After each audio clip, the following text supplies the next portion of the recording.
আপনারা দেখছেন Bankura TV breaking news. Bankura টিভিতে আপনাদের স্বাগতম। আজ বাঁকুড়া টিভিতে আমি বাঁকুড়া টিভির chief editor the tiger journalist দাদা উত্তম দে বাঁকুড়া টিভিতে তুলে ধরছি নদিয়ার নবদ্বীপের একটি গুরুত্বপূর্ণ পাহেলগাঁও নিয়ে সমাজ মাধ্যমে ভাইরাল বিতর্কিত মন্তব্য নবদ্বীপ পৌরসভার পৌর পিতার। থানায় লিখিত অভিযোগ বিজেপি। কেন্দ্রের মক ডিল ঘোষণা নিয়ে সমাজ মাধ্যমে নবদ্বীপ পৌরসভার পৌর পিতার বিতর্কিত মন্তব্য ভাইরাল সমাজ মাধ্যমে ভাইরাল হওয়া এই পোস্টের বিরুদ্ধে শনিবার নবদ্বীপ থানায় নবদ্বীপ পৌরসভার পৌর পিতা তথা তৃণমূল কংগ্রেসের জেলা নেতৃত্ব বিমা কৃষ্ণ সাহার নামে লিখিত অভিযোগ দায়ের করে বিজেপি। এদিন সন্ধ্যার পর শহর জুড়ে জাতীয় পতাকা হাতে নিয়ে পাকিস্তানের বিরুদ্ধে একাধিক স্লোগান দিয়ে মিছিল করে শহরের আরাধ্য দেবী মা পোড়া মা মন্দিরে দেশের সেনা জওয়ানের মঙ্গল কামনায় পুজো দেয়। এরপর পুনরায় মিছিল করে নবদ্বীপ থানায় গিয়ে পৌর পিতার নামে লিখিত অভিযোগ দায়ের করে এই বিজেপি। যে অভিযোগ দায়ের করার ঘটনা এটা সঠিক। এই ধরনের ঘটনা এই ভারত পাকিস্তান যুদ্ধ নিয়ে এই ভারতের বিরুদ্ধে এই যে বিতর্কিত মন্তব্য একমাত্র পশ্চিম বাংলা থেকেই হচ্ছে। আর কারা করছে দেখা যাচ্ছে, হয় তারা তৃণমূলের সঙ্গে যুক্ত, তৃণমূলের নেতা কর্মী, বিশেষ করে আবার দেখুন এই নবদ্বীপের পৌরসভার পৌরপিতা এবং তৃণমূল কংগ্রেসের জেলা নেতৃত্ব। একজন পৌরসভার পৌর পিতা যিনি একটা অ্যাডমিনিস্ট্রেটিভ পদে আছেন, তিনি এই ধরনের বিতর্কিত মন্তব্য করতে পারেন? এই বাঁকুড়া টিভি প্রশ্ন করছেন এই নবদ্বীপের পৌর পিতাকে এবং তৃণমূলের এই জেলা নেতৃত্ব কি করে করতে পারেন? উনি জানেন না, ওনার এটুকু জ্ঞান নেই যে উনি একটা যুক্তরাষ্ট্রীয় কাঠামোর মধ্যে একটা রাজ্যের একটা জেলার পৌরসভার পৌর পিতা, যেখানে কেন্দ্রীয় সরকার, যেখানে ভারত সরকার এই ভারত পাকিস্তান যুদ্ধ ঘোষণা করছেন, সন্ত্রাসবাদীদের বিরুদ্ধে যুদ্ধ ঘোষণা করেছেন, সেখানে কি জন্য এই ধরনের মন্তব্য করবেন? ওনার মনে রাখা কি উচিত নয় যে উনি একটা ভারতবর্ষের একটা রাজ্যে বাস করেন এবং উনি একটা অ্যাডমিনিস্ট্রেটিভ পদে আছেন। কেন্দ্রীয় সরকার, অমিত শাহ তো সমস্ত রাজ্যের স্বরাষ্ট্র সচিবদের সঙ্গে বৈঠক করেছেন, মুখ্যমন্ত্রীদের সঙ্গে বৈঠক করেছেন। তারপরেও এই পশ্চিম বাংলার একজন তৃণমূল নেতৃত্ব, একজন পৌরসভার পৌরপিতা কি করে এই ধরনের বিতর্কিত মন্তব্য করতে পারেন সমাজ মাধ্যমে? এটাই ভারতবর্ষের 140 কোটি মানুষ তারা জানতে চাইছেন ওই পৌরপিতার কাছে, কেন তিনি কি ভারতের বাসিন্দা না তিনি পাকিস্তানের বাসিন্দা? তিনি কি আদেও হিন্দু না তিনি অন্য কোন সম্প্রদায়ের, যেখানে হিন্দুদেরকে বেছে বেছে মারা হয়েছে আর তার ফলে এই সন্ত্রাসবাদীদের বিরুদ্ধে ভারতবর্ষ পাকিস্তানের বিরুদ্ধে যুদ্ধ ঘোষণা করেছে, সন্ত্রাসবাদের বিরুদ্ধে যুদ্ধ ঘোষণা করেছে।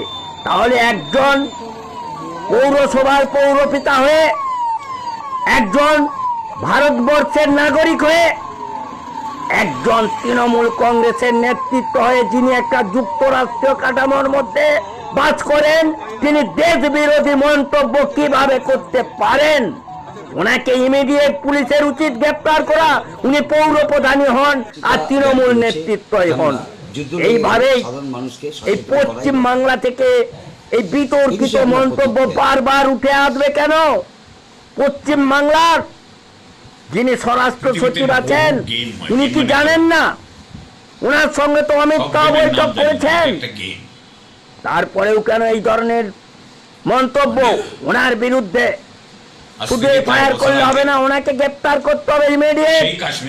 ওনাকে গ্রেপ্তার করে ওনার বিরুদ্ধে দেশদ্রোহিতার অভিযোগ এনে কঠোর থেকে কঠোরতম শাস্তি দিতে হবে। এটাই বাঁকুড়া টিভির মাধ্যমে ভারতবর্ষের 140 কোটি মানুষ বলছেন, যেখানে ভারতবর্ষের 140 কোটি মানুষ যুদ্ধ চাচ্ছেন পাকিস্তানের বিরুদ্ধে, পাকিস্তানের সন্ত্রাসবাদের বিরুদ্ধে, সেখানে একজন পৌরসভার পৌরপিতা হয়ে, তৃণমূল নেতা হয়ে কিভাবে এই ধরনের মন্তব্য করতে পারেন? উনি কি আদৌ ভারতীয়?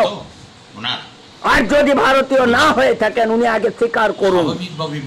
যদি না হয়ে থাকেন ঘাড় ধাক্কা দিয়ে ওনাকে পাকিস্তানে পাঠিয়ে দেওয়া উচিত। এই খবর আপনারা দেখতে থাকুন একমাত্র বাঁকুড়া টিভির পত্রিকা জারি করেছে, কেননা যুদ্ধ লেগে গেলে সাধারণ মানুষকে সচেতন করাই লক্ষ্য। এই বিষয়ে আপনার প্রতিক্রিয়া কি? মানে পৃথিবীতে বহু গেম হয়, গেম মানে খেলা, সব গেমের নাম জানি না, এটা একটা গেম। মানে আজ থেকে 4 বছর আগে সেই কাশ্মীরের কলামতে একটা বাস উড়িয়ে গিয়েছিল বিস্ফোরণে, তারপরে সার্জিক্যাল স্ট্রাইক করেছিলেন মোদীবাবু।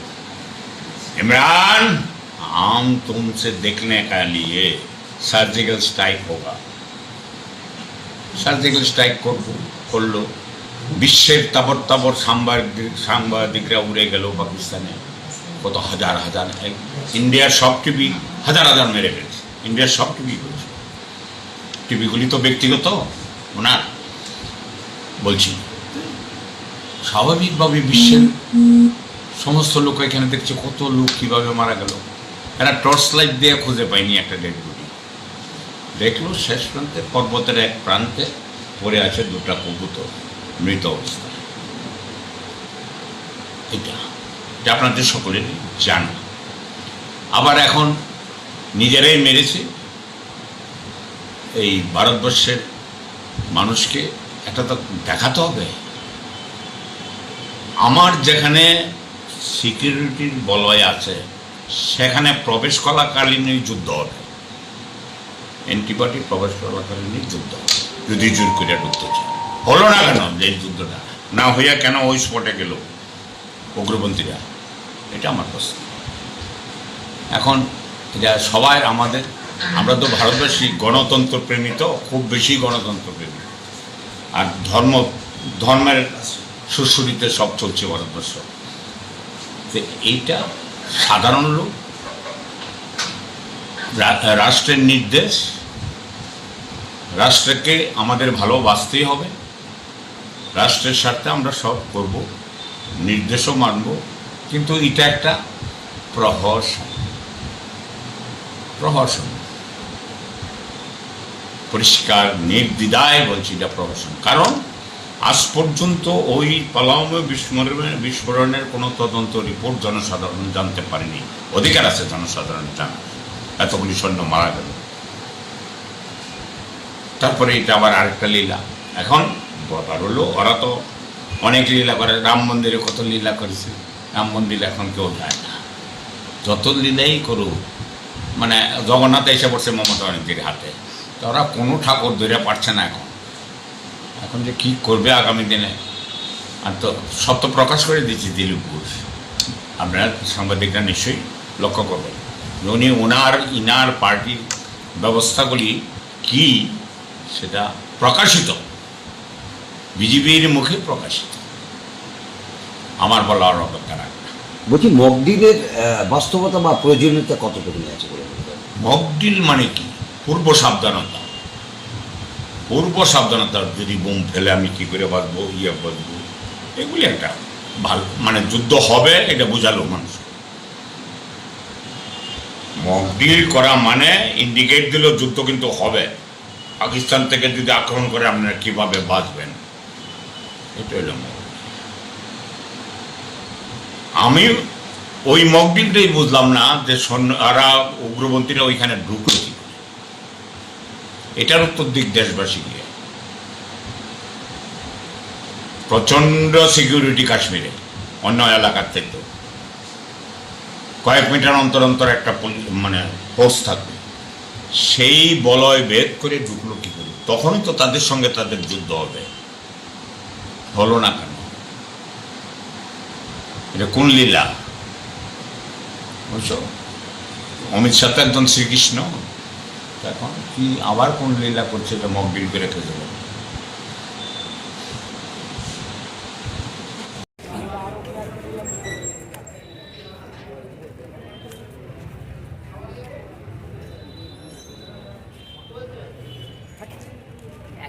পঞ্চায়েতে একজন সবারই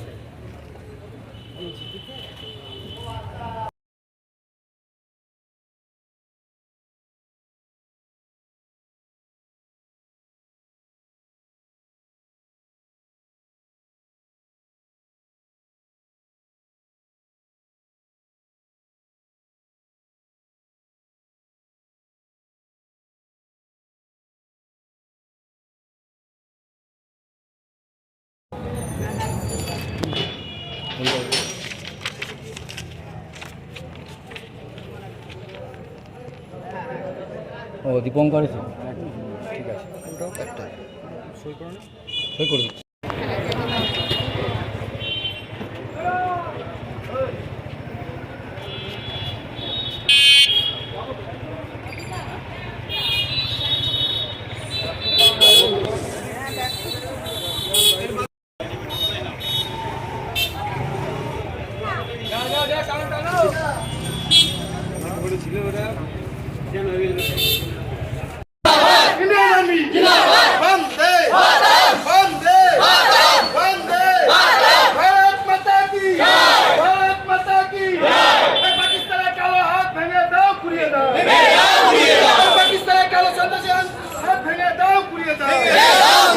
পাকিস্তানের সন্ত্রাসী কালো হাত ভেঙে দাও, ঘুরিয়ে দাও।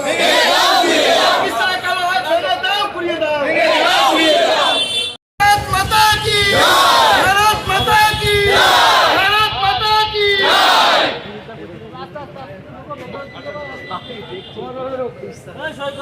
বন্দে মাতরম, বন্দে মাতরম, বন্দে মাতরম, বন্দে মাতরম, বন্দে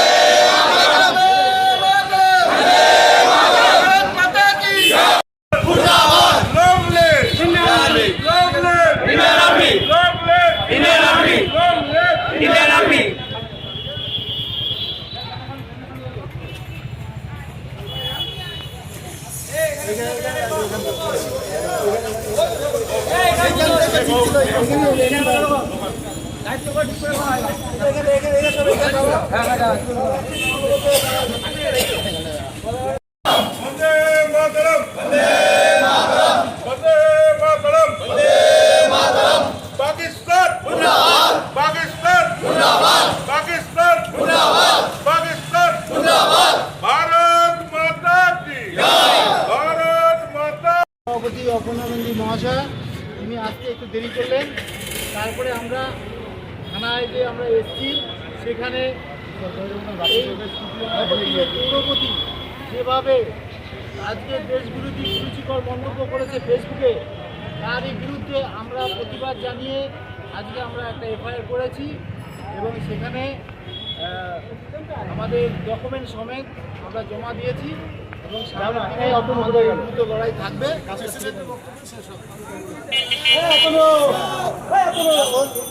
ভারতীয় জনতা পার্টির পক্ষ থেকে নবদ্বীপ থানায় একটা অভিযোগ দায়ের করতে এসেছি। বিষয়টা হচ্ছে, গত 6 তারিখে আমরা ফেসবুকে একটা পোস্ট দেখতে পারলাম, যেখানে নবদ্বীপের মাননীয় যিনি চেয়ারম্যান রয়েছেন, তিনি দেশের প্রধানমন্ত্রী সম্পর্কে একটা বিরূপ মন্তব্য করেছেন।